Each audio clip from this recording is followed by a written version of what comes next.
राहुल गांधी आज एक बार फिर अपनी टाइट टी शर्ट पहनकर मीडिया के सामने प्रेस कॉन्फ्रेंस करने आए। आते ही उन्होंने आज एक नई बोतल खोली जिसका नाम तो रिसर्च था, लेकिन उस बोतल के अंदर घिनौनी राजनीति की वही शराब भरी थी जिसका नशा गांधी परिवार देश की जनता को 60 सालों से करवाता रहा है। राहुल गांधी ने इस बार फिर से चुनाव आयोग पर वोट्स की चोरी में भाजपा का साथ देने का आरोप लगाया।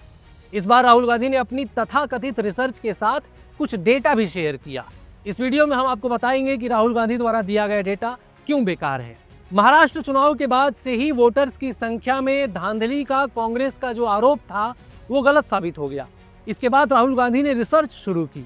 अपनी रिसर्च के लिए उन्होंने राज्य भी चुना तो कर्नाटक, जहां पर कांग्रेस की ही सरकार है। राहुल गांधी ने एक वोटर लिस्ट का हवाला देते हुए ये बताने की कोशिश की कि बेंगलोर सेंट्रल की लोकसभा सीट के चुनाव में वोटर्स की चोरी हुई है, जिसमें चुनाव आयोग ने भाजपा का साथ दिया। ये सीट भाजपा ने लगभग 33,000 वोट के मार्जिन से जीती थी। राहुल गांधी ने यह भी आरोप लगाया कि इस लोकसभा क्षेत्र में शामिल महादेवपुरा विधानसभा क्षेत्र के अंदर 1 लाख से अधिक वोटर्स ऐसे हैं जिनके नाम अनेक बार एक ही लिस्ट में आए हैं, या जो एक से अधिक जगह पर दर्ज हुए हैं, या जो एक से अधिक जगह मतदान करते हैं, या फिर जिनका पता ही गलत है। आगे राहुल गांधी शॉक्ड होकर जोर देते हुए ये कहते हैं कि एक विधानसभा चुनाव क्षेत्र की लिस्ट में इतनी धांधली है तो सोचिए पूरा घोटाला कितना बड़ा होगा। महाराष्ट्र और हरियाणा चुनाव में कांग्रेस की जो हार हुई उसका ठीकरा भी राहुल गांधी ने इसी पर फोड़ा है। राहुल गांधी ने इस रिसर्च के लिए किस लिस्ट को आधार बनाया है, वो कब की लिस्ट है, इसके डिटेल्स उन्होंने बिल्कुल नहीं दिए। लेकिन चुनाव आयोग ने राहुल गांधी को एक चिट्ठी लिखकर ये कहा कि ये सारे आरोप जो लगा रहे हैं आप, उसको एक एफिडेविट पर लिख कर दीजिए। इस पर राहुल गांधी ने कहा कि मैं राजनेता हूं, मैं लोगों से झूठ नहीं बोलता। तो इसका मतलब ये कि अब देश गांधी परिवार के चिराग की बात को ब्रह्म वाक्य मानने लग जाए। खैर, चुनाव आयोग ने यह भी कहा है कि जिस क्षेत्र की लिस्ट राहुल गांधी शेयर कर रहे हैं उसका पहला ड्राफ्ट कांग्रेस को नवंबर 2024 में दे दिया गया था और उसका आखिरी ड्राफ्ट कांग्रेस को जनवरी 2025 में दे दिया गया था।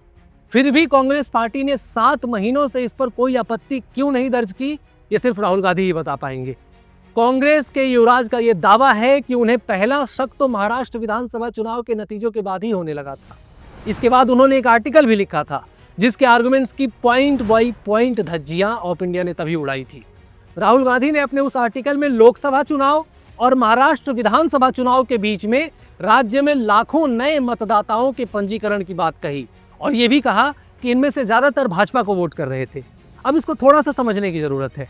लोकसभा चुनाव और महाराष्ट्र विधानसभा चुनाव, इन दोनों चुनावों के बीच 6 महीने का गैप था। इस बीच जिनकी आयु 18 वर्ष की हो गई थी उनका नाम मतदाता सूची में रजिस्टर किया गया। तो क्या यह जरूरी है कि हर नया वोटर 18 साल का ही हो? आप लोग जिस गांव में या जिस शहर में रहते होंगे वहां आपने देखा होगा कि गांव देहात से लेकर शहरों तक कई ऐसे लोग हैं जिन्होंने कभी वोट नहीं दिया। यदि ऐसे में भाजपा जैसी कोई पार्टी आकर उनसे रिक्वेस्ट करती है कि आइए हम आपका नाम वोटिंग लिस्ट में डलवा देते हैं, तो कभी कभी 30-40 साल या कभी कभी 50-60 साल के लोग भी फॉर्म 6 फिल करके अपना रजिस्ट्रेशन करवा लेते हैं। इसलिए ये जरूरी बिल्कुल नहीं है कि जो भी नया वोटर रजिस्टर्ड हो वो 18 साल का ही हो। इसके अलावा एक पते पर अनेक लोगों के रहने की या वोटिंग लिस्ट में फोटो क्लियर न होने की या फोटो ही न होने की समस्याएं हमारे चुनाव आयोग के लिए कोई नई समस्या नहीं है। ये सब क्लैरिकल एरर है और इन्हीं एरर्स को दूर करने के लिए SIR की प्रक्रिया की जा रही है। राहुल गांधी इन क्लैरिकल गलतियों को किसी कॉन्स्पिरेसी की तरह पेश कर रहे हैं। न कोर्ट में जाना है, न चुनाव आयोग के पास जाना है। ये केवल देश के युवाओं को जगाने के नाम पर अराजकता को बढ़ावा दे रहे हैं। इनका एकमात्र उद्देश्य यही है। खैर, आज की प्रेस कॉन्फ्रेंस में कर्नाटक का उदाहरण देने के पीछे राहुल गांधी ये कारण बताते हैं कि उनकी पार्टी के इंटरनल सर्वे के अनुसार कांग्रेस को 16 लोकसभा सीटें मिलनी चाहिए थी, लेकिन कांग्रेस सिर्फ 9 सीटों पर सिमट गई, इसलिए इतनी रिसर्च करनी पड़ी। अंदरूनी सर्वे के आधार पर देश के चुनाव आयोग पर आरोप लगा देने वाला काम सिर्फ राहुल गांधी ही कर सकते हैं। कहने को तो भाजपा के पास भी अंदरूनी सर्वे हुआ था, उन्हें भी अपने अंदरूनी सर्वे में 400 सीटें मिल रही थी, लेकिन उतनी सीट्स नहीं आने पर नरेंद्र मोदी या अमित शाह ने तो चुनाव आयोग पर कोई आरोप नहीं लगाए। दरअसल राहुल गांधी ये समझ नहीं पा रहे हैं, या फिर अगर समझ भी रहे हैं तो उसे इग्नोर कर रहे हैं कि भारत की चुनाव प्रक्रिया में कुछ पुरानी अशुद्धियां हैं। जैसे कि कोई मतदाता 2 अलग अलग जगहों के वोटर ID कार्ड रखता है तो कई बार 2 अलग अलग जगहों पर वोट भी कराता है। जैसे आज के प्रेस कॉन्फ्रेंस में राहुल गांधी एक महिला का सीन लेकर आए और बोले कि भाई ये महिला के पास 2 अलग अलग जगहों की वोटर ID कार्ड है और ये दोनों अलग अलग जगहों पर जाकर वोट करती है। लेकिन इसका मतलब ये बिल्कुल नहीं है कि हर वो आदमी जिसके पास 2 अलग अलग जगहों के वोटर आईडी कार्ड है वो दोनों जगहों पर जाकर वोट करता हो। और ये मतलब तो बिल्कुल भी नहीं हो सकता कि दोनों जाके कांग्रेस को या भाजपा को ही वोट करता हो। तो क्या राहुल गांधी इसका प्रमाण दे सकते हैं कि हर जगह वोट करते हुए उस वोटर ने हर बार भाजपा को ही वोट दिया हो? दरअसल इस प्रकार की जो पारंपरिक अशुद्धियां हैं ये पूर्ववर्ती सरकारों की चली आ रही नेहरूकालीन भूलें हैं।